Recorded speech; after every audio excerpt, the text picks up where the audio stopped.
Shankar 24 YouTube ಚಾನಲ್‌ಗೆ ಸ್ವಾಗತ. ಸ್ನೇಹಿತರೆ, ಕೆಇ ಅವರು ಜುಲೈ ತಿಂಗಳಿನಲ್ಲಿ ನಡೆಸಿದಂತಹ ನಾನ್ ಎಚ್‌ಕೆ ಜಿಕೆ ಪ್ರಶ್ನೆ ಪತ್ರಿಕೆಯ ಕೆಲವು ಪ್ರಶ್ನೆಗಳನ್ನ ಈಗಾಗಲೇ ನಾನು ನನ್ನ ತರಗತಿಗಳಲ್ಲಿ ಮಾಡಿದ್ದೇನೆ. ಅದರ ಮುಂದುವರೆದ ಪ್ರಶ್ನೆಗಳನ್ನ ಸ್ನೇಹಿತರೆ ಇಂದಿನ ತರಗತಿಯಲ್ಲಿ ನಾವು ಡಿಸ್ಕಷನ್ ಮಾಡೋಣ ಬನ್ನಿ. ನಮ್ಮ ಡಿಸ್ಕಷನ್ ಸ್ಟಾರ್ಟ್ ಮಾಡೋಣ ಬನ್ನಿ ಸ್ನೇಹಿತರೆ. ಪ್ರಶ್ನೆಯನ್ನ ನೋಡೋಣ. ಅಕ್ಟೋಬರ್ 2025ರಲ್ಲಿ ಪ್ರಾರಂಭವಾದ ನೀರಿದ್ದರೆ ನಾಳೆ ಯೋಜನೆಯ ರಾಯಭಾರಿ ಯಾರು ಅಂತ ಪ್ರಶ್ನೆಯನ್ನು ಕೇಳಿದ್ರು. ಸ್ನೇಹಿತರೆ, ಇದಕ್ಕೆ ಸರಿಯಾದ ಉತ್ತರ ವಸಿಷ್ಠ ಸಿಂಹ ಅವರು ನೀರಿದ್ದರೆ ನಾಳೆ ಯೋಜನೆಯ ರಾಯಭಾರಿ ಆಗಿದ್ದರು. ಇನ್ನು ಮುಂದಿನ ಪ್ರಶ್ನೆಯನ್ನು ನೋಡೋಣ. ಈ ಕೆಳಗಿನ ಯಾವ ಕಾರ್ಯಕ್ರಮವನ್ನು ಅದರ ಉದ್ದೇಶದೊಂದಿಗೆ ತಪ್ಪಾಗಿ ಹೊಂದಿಸಲಾಗಿದೆ ಅಂತ ಕೇಳಿದರೆ, ಯಾವ ಕಾರ್ಯಕ್ರಮವನ್ನ ಅದರ ಉದ್ದೇಶದೊಂದಿಗೆ ತಪ್ಪಾಗಿ ಹೊಂದಿಸಲಾಗಿದೆ ಅನ್ನೋದನ್ನ ನಾವು ಅದರಲ್ಲಿ ಐಡೆಂಟಿಫೈ ಮಾಡಬೇಕು. ಗಣಿತ ಗಣಕ ಇದು ಎಲ್ಲ ಸರ್ಕಾರಿ ಶಾಲೆಗಳ 3ರಿಂದ 5ನೇ ತರಗತಿಯ ವಿದ್ಯಾರ್ಥಿಗಳಿಗೆ ದೂರವಾಣಿ ಮೂಲಕ ಪಾಠ ಮಾಡುವುದು. ಇದು ಸರಿಯಾಗಿದೆ, ಸರಿಯಾದ ಹೇಳಿಕೆ. ಇನ್ನು ಸಂಭ್ರಮ ಶನಿವಾರ ಪ್ರತಿ ತಿಂಗಳ 3ನೇ ಶನಿವಾರ ಬ್ಯಾಗ್ ರಹಿತ ದಿನ, ಸರಿಯಾಗಿದೆ. ಇನ್ನ ನಿಷ್ಠಾ 2.0 ಪದವಿ ಪೂರ್ವ ಕಾಲೇಜು ವಿದ್ಯಾರ್ಥಿಗಳ ಕಲಿಕಾ ಪೋರ್ಟಲ್ ಅನ್ನೋದು ತಪ್ಪಾಗಿದೆ, ತಪ್ಪಾದ ಹೇಳಿಕೆ. ಯಾಕಂದ್ರೆ ಇದು ಪ್ರೌಢಶಾಲಾ ಮತ್ತು ಪದವಿ ಪೂರ್ವ ಹಂತದ ಶಿಕ್ಷಕರ ಟ್ರೈನಿಂಗ್, ಇದು ಶಿಕ್ಷಕರ ವೃತ್ತಿಪರ ಟ್ರೈನಿಂಗ್. ಸೊ ನಿಷ್ಠಾ 2.0 ಇದು ಪದವಿ ಪೂರ್ವ ಕಾಲೇಜು ವಿದ್ಯಾರ್ಥಿಗಳ ಕಲಿಕಾ ಪೋರ್ಟಲ್ ಅಲ್ಲ. ಓಕೆ. ಇನ್ನ ಪ್ರಾಜೆಕ್ಟ್ ವೀರಗಾಥ 5.0 ವಿದ್ಯಾರ್ಥಿಗಳಿಗೆ ಶೌರ್ಯ ಪ್ರಶಸ್ತಿ ಪುರಸ್ಕೃತರ ಬಗ್ಗೆ ಜಾಗೃತಿ ಮೂಡಿಸುವುದು. ಇದು ಕೂಡ ಸರಿಯಾಗಿದೆ. ಆದ್ದರಿಂದ ಇದರಲ್ಲಿ ನಿಷ್ಠಾ 2.0 ಪದವಿ ಪೂರ್ವ ಕಾಲೇಜು ವಿದ್ಯಾರ್ಥಿಗಳ ಕಲಿಕಾ ಪೋರ್ಟಲ್ ಅನ್ನುವುದು ತಪ್ಪಾಗಿ ಹೊಂದಿಸಲಾಗಿದೆ. ಇನ್ನು ಮುಂದಿನ ಪ್ರಶ್ನೆ ನೋಡೋಣ. ಕೆಳಕಂಡ ಹೇಳಿಕೆಗಳನ್ನು ಪರಿಗಣಿಸಿ.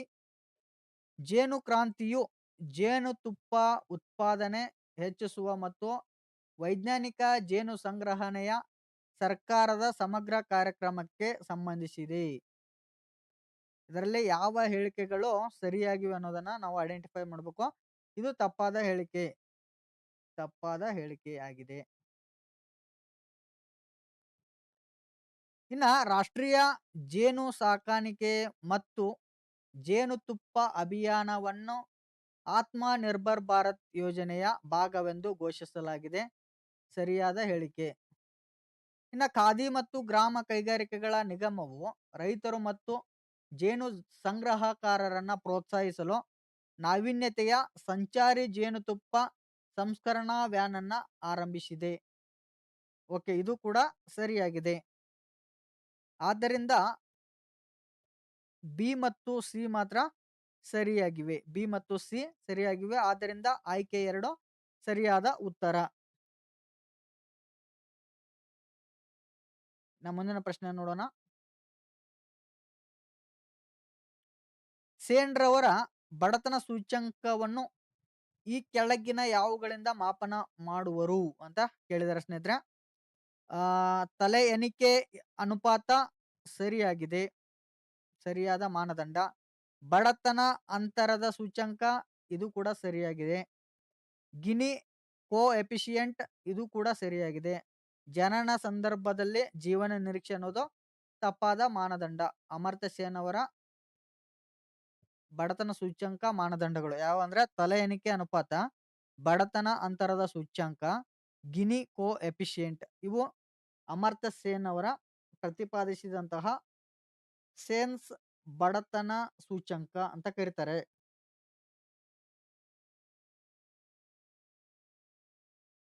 ಓಕೆ, ಮುಂದಿನ ಪ್ರಶ್ನೆಯನ್ನು ನೋಡೋಣ.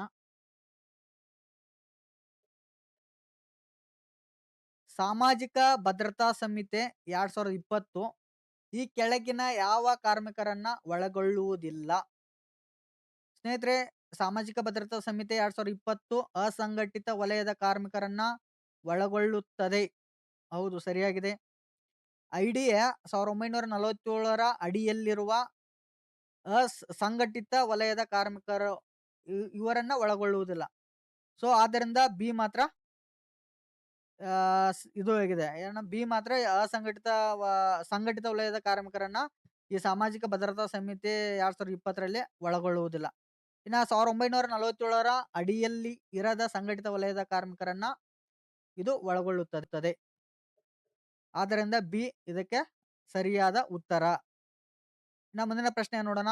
ಈ ಕೆಳಗಿನ ಹೇಳಿಕೆಗಳನ್ನ ಪರಿಗಣಿಸಿ ಸರಿಯಾದ ಉತ್ತರವನ್ನ ಗುರುತಿಸಿ ಅಂತ ಇದೆ. ಭಾರತೀಯ ಆಹಾರ ನಿಗಮದ ಸಾರ್ವಜನಿಕ ವಿತರಣಾ ವ್ಯವಸ್ಥೆಯು ಈ ಕೆಳಕಂಡ ಉದ್ದೇಶಗಳನ್ನ ಈಡೇರಿಸುತ್ತದೆ. ಸ್ನೇಹಿತರೆ, ಇದಕ್ಕೆ ಆನ್ಸರ್ ನೋಡೋಣ. ಬೆಲೆ ನಿಯಂತ್ರಣ ಮತ್ತು ನಿಯಮಾವಳಿ ಸರಿಯಾದ ಸ್ಟೇಟ್ಮೆಂಟ್. ಆಯ್ದ ಆಹಾರ ಬೆಳೆಗಳಿಗೆ ಕನಿಷ್ಠ ಬೆಂಬಲ ಬೆಲೆಯನ್ನ ನಿಗದಿಪಡಿಸುವುದು, ಇದು ತಪ್ಪಾದ ಹೇಳಿಕೆ. ಇನ್ನು ಜನರ ಕನಿಷ್ಠ ಪೌಷ್ಟಿಕಾಂಶ ಮಟ್ಟ ಮತ್ತು ಅನುಭೋಗದ ಅಗತ್ಯಗಳನ್ನ ಪೂರೈಸುವುದು ಸರಿಯಾಗಿದೆ. ಕಾಪು ದಾಸ್ತಾನ, ಇದು ಕೂಡ ಸರಿಯಾಗಿದೆ.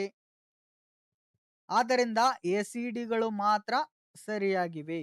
ಎಸಿಡಿ ಹೇಳಿಕೆಗಳು ಮಾತ್ರ ಸರಿಯಾದ ಹೇಳಿಕೆಗಳು. ಬಿ ತಪ್ಪಾದ ಹೇಳಿಕೆ. ಓಕೆ, ಮುಂದಿನ ಪ್ರಶ್ನೆ ನೋಡೋಣ. ಸಹಾಯಧನಕ್ಕೆ ಸಂಬಂಧಿಸಿದ ಈ ಕೆಳಗಿನ ಹೇಳಿಕೆಗಳನ್ನ ಪರಿಗಣಿಸಿ ಈ ಕೆಳಗೆ ಕೊಟ್ಟಿರುವ ಸಂಕೇತಗಳಿಂದ ಸರಿಯಾದ ಉತ್ತರವನ್ನು ಆಯ್ಕೆ ಮಾಡಿ ಅಂತ ಕೇಳಿದ್ದಾರೆ ಸ್ನೇಹಿತರೆ. ಸರಿಯಾದ ಉತ್ತರಗಳನ್ನ ಆಯ್ಕೆ ಮಾಡಿ. ಸಹಾಯ ಸಬ್ಸಿಡಿಗೆ ಹೇಳಿಕೆ 1 ಏನ್ ಹೇಳ್ತದೆ ಅಂದ್ರೆ, ಸಹಾಯಧನಗಳು ರೈತರಿಗೆ HYV ತಂತ್ರಜ್ಞಾನವನ್ನ ಅಳವಡಿಸಿಕೊಳ್ಳಲು ಪ್ರೋತ್ಸಾಹ ನೀಡುತ್ತದೆ ಅನ್ನೋದು ಸರಿಯಾಗಿದೆ.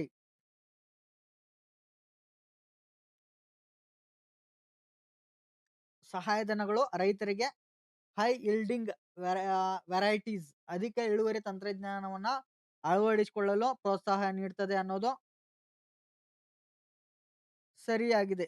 ಸರಿಯಾಗಿದೆ. ಮತ್ತೆ ಗಣನೀಯ ಮೊತ್ತದ ರಸಗೊಬ್ಬರ ಸಹಾಯಧನವು ರಸಗೊಬ್ಬರ ಕೈಗಾರಿಕೆಗೆ ಕೂಡ ಲಾಭದಾಯಕವಾಗಿದೆ ಅನ್ನೋದು ಕೂಡ ಸರಿಯಾಗಿದೆ. ಆದ್ದರಿಂದ ಹೇಳಿಕೆ 1 ಮತ್ತು 2 ಸರಿಯಾಗಿವೆ. ಹೇಳಿಕೆ 2ಕ್ಕೆ ಹೇಳಿಕೆ 1ಕ್ಕೆ ಎರಡು ಸಂಬಂಧಪಟ್ಟವೆ. ಹಸಿರು ಕ್ರಾಂತಿಯ ಸಮಯದಲ್ಲಿ ಅಧಿಕ ಇಳುವರಿ ಕೊಡುವಂತಹ ತಳಿಗಳ ಬಿತ್ತನೆ ಬೀಜ ಹಾಗೂ ರಾಸಾಯನಿಕ ಗೊಬ್ಬರ ಬಳಕೆ ಹೆಚ್ಚಿಸಲು ಸರ್ಕಾರ ನೀಡಿದ ಸಹಾಯಧನಗಳು ರೈತರಿಗೆ ಹೊಸ ತಂತ್ರಜ್ಞಾನವನ್ನ ಸುಲಭವಾಗಿ ಅಳವಡಿಸಿಕೊಳ್ಳಲು ಪ್ರೋತ್ಸಾಹವನ್ನ ನೀಡುತ್ತದೆ.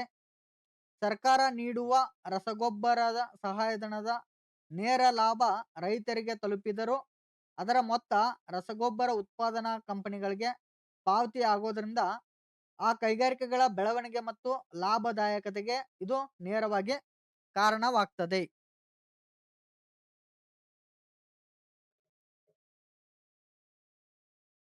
ಇನ್ನು ಮುಂದಿನ ಪ್ರಶ್ನೆ ನೋಡೋಣ. ಗ್ರಾಮೀಣ ಪ್ರದೇಶಗಳಿಗೆ ನಗರ ಸೌಲಭ್ಯ ನೀಡಿಕೆ ಯೋಜನೆ 2004 ಪುರ ಯೋಜನೆಗೆ ಸಂಬಂಧಿಸಿದಂತೆ ಈ ಕೆಳಗಿನ ಹೇಳಿಕೆಗಳನ್ನ ಪರಿಗಣಿಸಿ ಮತ್ತು ಸರಿಯಾದ ಉತ್ತರವನ್ನ ಸಂಕೇತವನ್ನ ಗುರುತಿಸಿ ಅಂತ ಪ್ರಶ್ನೆಯನ್ನು ಕೇಳಿದ್ದಾರೆ.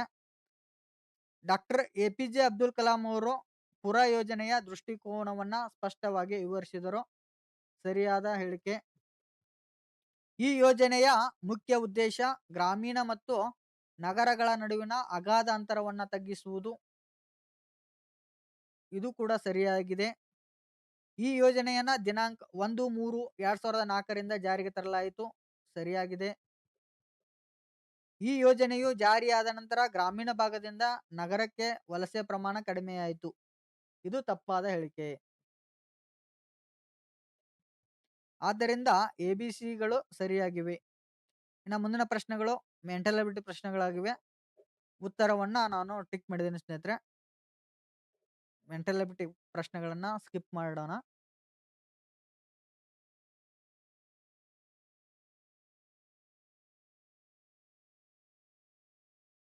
ಓಕೆ, ಕೆಳಗಿನ ಹೇಳಿಕೆಗಳನ್ನ ಗಮನಿಸಿ ಅಂತ ಇದೆ. ಹೇಳಿಕೆ 1, ಸಾಬೂನು ಗಡಸು ನೀರಿನಲ್ಲಿ ಕೆಲಸ ಮಾಡುವುದಿಲ್ಲ. ಹೇಳಿಕೆ 2, ಸಾಬೂನುಗಳನ್ನ ಎಥನಾಲ್ ನಲ್ಲಿ ವಿಲೀನಗೊಳಿಸಿ ಪಾರದರ್ಶಕ ಸಾಬೂನುಗಳನ್ನ ಮಾಡಲಾಗುವುದು. ಸ್ನೇಹಿತರೆ, ಇದರ ಸರಿಯಾದ ಉತ್ತರ ಹೇಳಿಕೆ 1 ಮತ್ತು 2 ಸರಿಯಾಗಿವೆ. ಆದರೆ ಹೇಳಿಕೆ 2ನೇ ಹೇಳಿಕೆ 1ಕ್ಕೆ ಸಂಬಂಧಪಟ್ಟಿಲ್ಲ.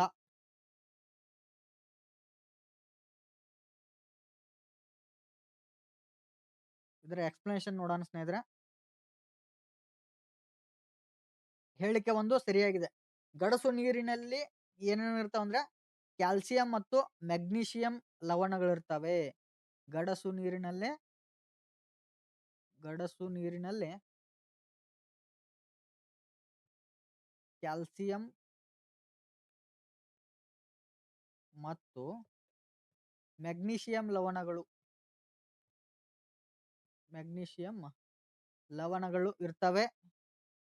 ಸಾಬೂನಿನೊಂದಿಗೆ ವರ್ತಿಸಿ ಸ್ಕಮ್ ಎಂಬ ಕರಗದ ಬಿಳಿ ವಸ್ತುವನ್ನ ರೂಪಿಸುತ್ತವೆ. ಇದರಿಂದಾಗಿ ಸಾಬೂನು ಗಡಸು ನೀರಿನಲ್ಲಿ ನೊರೆಯನ್ನ ಕೊಡುವುದಿಲ್ಲ, ಹಾಗೆ ಪರಿಣಾಮಕಾರಿಯಾಗಿ ಕೆಲಸವನ್ನ ಮಾಡುವುದಿಲ್ಲ. ಹೇಳಿಕೆ 2 ಕೂಡ ಸರಿಯಾಗಿದೆ. ಏನಕ್ಕಂದ್ರೆ ಪಾರದರ್ಶಕ ಸಾಬೂನುಗಳನ್ನ ತಯಾರಿಸಲು ಸಾಬೂನನ್ನ ಎಥನಾಲ್‌ನಲ್ಲಿ ಕರಗಿಸಿ ನಂತರ ಹೆಚ್ಚುವರಿ ದ್ರಾವಕವನ್ನ ಆವಿಯಾಗಿಸ್ತದೆ. ಆದ್ದರಿಂದ ಇವೆರಡು ಹೇಳಿಕೆಗಳು ಸ್ವತಂತ್ರ ಹೇಳಿಕೆಗಳಾಗಿವೆ. ಒಂದಕ್ಕೊಂದು ನೇರ ಸಂಬಂಧವನ್ನ ಇವುಗಳು ಹೊಂದಿಲ್ಲ. ಇನ್ನು ಮುಂದಿನ ಪ್ರಶ್ನೆ ನೋಡೋಣ. ರಸಗೊಬ್ಬರಗಳು ಅತಿಯಾದ ಹ್ಯೂಮಸ್ ಅನ್ನ ಮಣ್ಣಿಗೆ ಒದಗಿಸುತ್ತವೆ. ಹೇಳಿಕೆ 2 ಸಾಪೇಕ್ಷವಾಗಿ ಸಾವಯವ ಗೊಬ್ಬರವು ಸಸ್ಯ ಪೋಷಕಗಳನ್ನ ಕಡಿಮೆ ಪ್ರಮಾಣದಲ್ಲಿ ಹೊಂದಿದೆ. ಸ್ನೇಹಿತರೆ, ಹೇಳಿಕೆ 1 ಸರಿಯಾಗಿಲ್ಲ ಮತ್ತು ಹೇಳಿಕೆ 2 ಸರಿಯಾಗಿದೆ. ರಸಗೊಬ್ಬರಗಳು ರಾಸಾಯನಿಕ ಪದಾರ್ಥಗಳಾಗಿದ್ದು ಇವು ಮಣ್ಣಿಗೆ ಯಾವುದೇ ಹ್ಯೂಮಸ್ ಅನ್ನ ಒದಗಿಸುವುದಿಲ್ಲ. ಹ್ಯೂಮಸ್ ಅಂದ್ರೆ ಸಾವಯವ ದ್ರವ್ಯ ಅಂತ ಅರ್ಥ. ಹ್ಯೂಮಸ್ ಕೇವಲ ನೈಸರ್ಗಿಕ ಸಾವಯವ ಗೊಬ್ಬರಗಳಿಂದ ಮಾತ್ರ ಮಣ್ಣಿಗೆ ದೊರಕುತ್ತದೆ. ಆದ್ದರಿಂದ ಹೇಳಿಕೆ 1 ಸರಿಯಾಗಿಲ್ಲ, ಹೇಳಿಕೆ 2 ಸರಿಯಾಗಿದೆ. ಓಕೆ, ಮುಂದಿನ ಪ್ರಶ್ನೆ ನೋಡೋಣ. 9ನೇ ತರಗತಿಯ ಒಬ್ಬ ಹುಡುಗ ಜಲೀಯ ದ್ರಾವಣ ಎ ಮತ್ತು ಜಲೀಯ ದ್ರಾವಣ ಬಿ ಯ ಪಿಎಚ್ ಬದಲಾವಣೆಯನ್ನ ಗಮನಿಸುತ್ತಾನೆ. ದ್ರಾವಣ ಎ ಯು ಕೆಂಪು ಲಿಟ್ಮಸ್ ಕಾಗದವನ್ನ ನೀಲಿ ಬಣ್ಣಕ್ಕೆ ಬದಲಾಯಿಸುತ್ತದೆ. ದ್ರಾವಣ ಬಿ ಯು ನೀಲಿ ಬಣ್ಣದ ಲಿಟ್ಮಸ್ ಕಾಗದವನ್ನ ಕೆಂಪು ಬಣ್ಣಕ್ಕೆ ಬದಲಾಯಿಸುತ್ತದೆ. ದ್ರಾವಣ ಎ ಮತ್ತು ಬಿ ಗಳು ಇವಾಗಿರಬಹುದು ಅಂತ ಪ್ರಶ್ನೆ ಆಗಿದೆ ಸ್ನೇಹಿತರೆ. ಇದಕ್ಕೆ ಸರಿಯಾದ ಉತ್ತರ ಜಲೀಯ ದ್ರಾವಣ ಎ ಸೋಡಿಯಂ ಹೈಡ್ರಾಕ್ಸೈಡ್, ಜಲೀಯ ದ್ರಾವಣ ಬಿ ಇಂಗಾಲದ ಡೈಆಕ್ಸೈಡ್ ಆಗಿದೆ. ಕೆಂಪು ಲಿಟ್ಮಸ್ ಅನ್ನ ನೀಲಿ ಬಣ್ಣಕ್ಕೆ ಬದಲಾಯಿಸುವ ಗುಣವನ್ನ ಹೊಂದಿರುವ ಪದಾರ್ಥಗಳು ಪ್ರತ್ಯಾಮ್ಲಗಳು. ಕೆಂಪು ಲಿಟ್ಮಸ್ ಅನ್ನ ನೀಲಿ ಬಣ್ಣಕ್ಕೆ ಬದಲಾಯಿಸುವ ಗುಣವನ್ನ ಹೊಂದಿರುವ ಪದಾರ್ಥಗಳಿಗೆ ಪ್ರತ್ಯಾಮ್ಲಗಳು ಆಗಿರ್ತವೆ. ಅದರಲ್ಲಿ ಏನಾಗಿರ್ತದೆ? ಸೋಡಿಯಂ ಹೈಡ್ರಾಕ್ಸೈಡ್ ಇರ್ತದೆ. ಇನ್ನ ನೀಲಿ ಲಿಟ್ಮಸ್ ಕಾಗದವನ್ನ ಕೆಂಪು ಬಣ್ಣಕ್ಕೆ ಬದಲಾಯಿಸುವಂತಹ ಗುಣವನ್ನ ಹೊಂದಿರುವ ಪದಾರ್ಥಗಳಿಗೆ ಆಮ್ಲಗಳು ಅಂತ ಕರಿತವೆ. ಇದಕ್ಕೆ ಇಂಗಾಲದ ಡೈಆಕ್ಸೈಡ್ ಅಂತ ಕರೀತಾರೆ.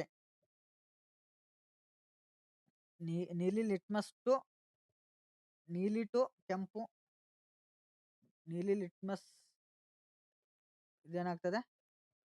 ಆಮ್ಲ ಆಗ್ತದೆ.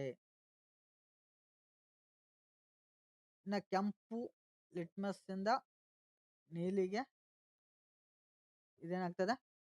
ಪ್ರತ್ಯಾಮ್ಲ ಆಗ್ತದೆ. ಇಲ್ಲಿ ಇಂಗಾಲದ ಡೈಆಕ್ಸೈಡ್ ಇರ್ತದೆ, ಇಲ್ಲಿ ಸೋಡಿಯಂ ಹೈಡ್ರಾಕ್ಸೈಡ್ ಇರ್ತದೆ. ಓಕೆ, ಮುಂದಿನ ಪ್ರಶ್ನೆ ನೋಡೋಣ. ನೀರನ್ನು ವಿಲೋಮ ಪರಾಸರಣದ ಮೂಲಕ ಶುದ್ಧೀಕರಿಸುತ್ತಾರೆ. ವಿಲೋಮ ಪರಾಸರಣೆ ಘಟಕದ ಪದರವನ್ನು ಇವುಗಳಿಂದ ಮಾಡಲಾಗಿದೆ. ಸ್ನೇಹಿತರೆ, ಅದಕ್ಕೆ ಸರಿಯಾದ ಉತ್ತರ ಸೆಲ್ಯುಲೋಸ್ ಅಸಿಟೇಟ್. ಇದರಿಂದ ವಿಲೋಮ ಪರಾಸರಣೆ ಘಟಕದ ಪದರನ್ನ ಮಾಡಿರ್ತಾರೆ. ಇದರ ಎಕ್ಸ್ಪ್ಲನೇಷನ್ ನೋಡೋಣ. ವಿಲೋಮ ಪರಾಸರಣೆ ತಂತ್ರಜ್ಞಾನದಲ್ಲಿ ಅಂದ್ರೆ ಆರ್ಒ ತಂತ್ರಜ್ಞಾನದಲ್ಲಿ ರಿವರ್ಸ್ ಒಸ್ಮೋಸಿಸ್ ಅಂತ ಕರೀತಾರೆ ಇದಕ್ಕೆ. ಈ ಆರ್ಒ ತಂತ್ರಜ್ಞಾನದಲ್ಲಿ ಬಳಸಲಾಗುವ ಅರೆ ಪ್ರವೇಶ ಪೊರೆ ಸೆಮಿ ಪರ್ಮೆಂಬಲ್ ಮೆಂಬ್ರನ್ಸ್ ತಯಾರಿಸಲಿಕ್ಕೆ ಪ್ರಮುಖವಾಗಿ ಸೆಲ್ಯುಲೋಸ್ ಅಸಿಟೇಟ್ ಅನ್ನ ಬಳಸ್ತಾರೆ. ಇದೇನ್ ಮಾಡ್ತದಂದ್ರೆ ನೀರಿನಲ್ಲಿರುವ ಕರಗಿದ ಲವಣಗಳು, ಬ್ಯಾಕ್ಟೀರಿಯಾಗಳು ಮತ್ತು ಕಲ್ಮಶಗಳನ್ನ ತಡೆದು ಕೇವಲ ಶುದ್ಧ ನೀರಿನ ಕಣಗಳನ್ನು ಮಾತ್ರ ಹಾದು ಹೋಗ್ಲಿಕ್ಕೆ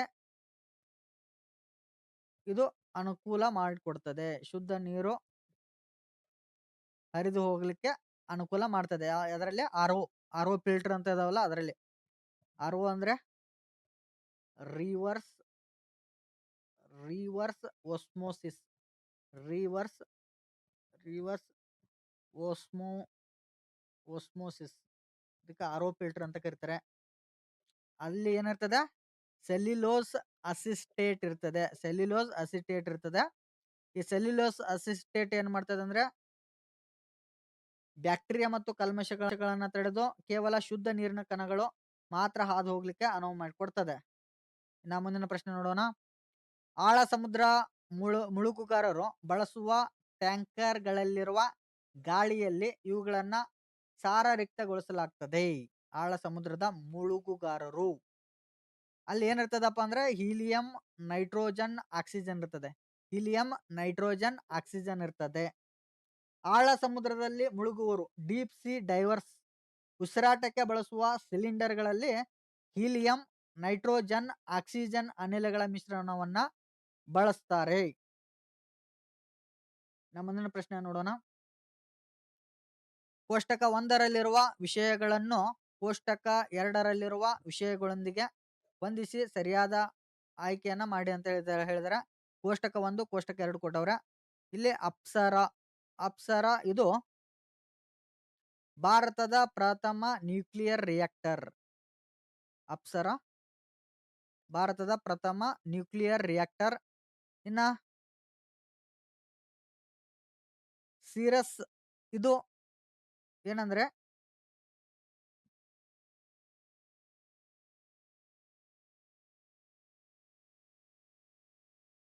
ಇದು B1 ಸಿರಸ್ ನೈಸರ್ಗಿಕ ಯುರೇನಿಯಂ ಅನ್ನ ಇಂಧನವಾಗಿ ಬಳಸ್ತದೆ. ಇನ್ನ ಕಾಮಿನಿ ಇದು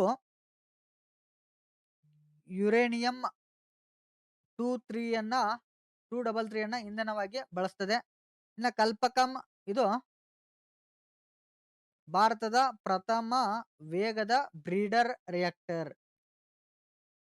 ಓಕೆ, ಭಾರತದ ಪ್ರಥಮ ಫಾಸ್ಟ್ ಬ್ರೀಡರ್ ಟೆಸ್ಟ್ ರಿಯಾಕ್ಟರ್ ಯಾವ್ದಂದ್ರೆ ಕಲ್ಪಕಂ.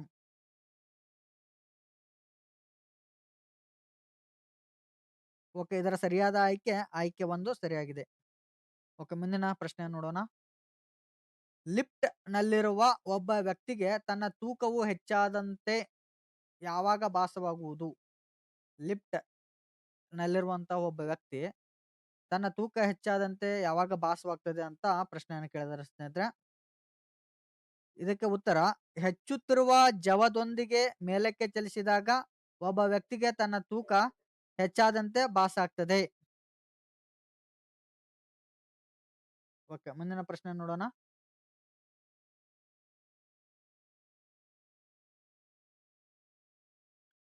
ಭೂಸ್ಥಿರ ಉಪಗ್ರಹಕ್ಕೆ ಸಂಬಂಧಿಸಿದಂತೆ ಈ ಕೆಳಗಿನ ಹೇಳಿಕೆಗಳನ್ನ ಗಮನಿಸಿ ಅಂತ ಕೇಳಿದಾರೆ ಸ್ನೇಹಿತರೆ. ಸರಿಯಾದ ಹೇಳಿಕೆಗಳನ್ನ ನಾವು ಇದರಲ್ಲಿ ಟಿಕ್ ಮಾಡಬೇಕು. ಭೂಮಿಯ ಮೇಲಿನ ಒಂದು ಬಿಂದುವಿನಿಂದ ಗಮನಿಸಿದಾಗ ಸ್ಥಿರವಾಗಿರುವಂತೆ ಭಾಸವಾಗುತ್ತದೆ. ಇದು ಸರಿಯಾದ ಹೇಳಿಕೆ.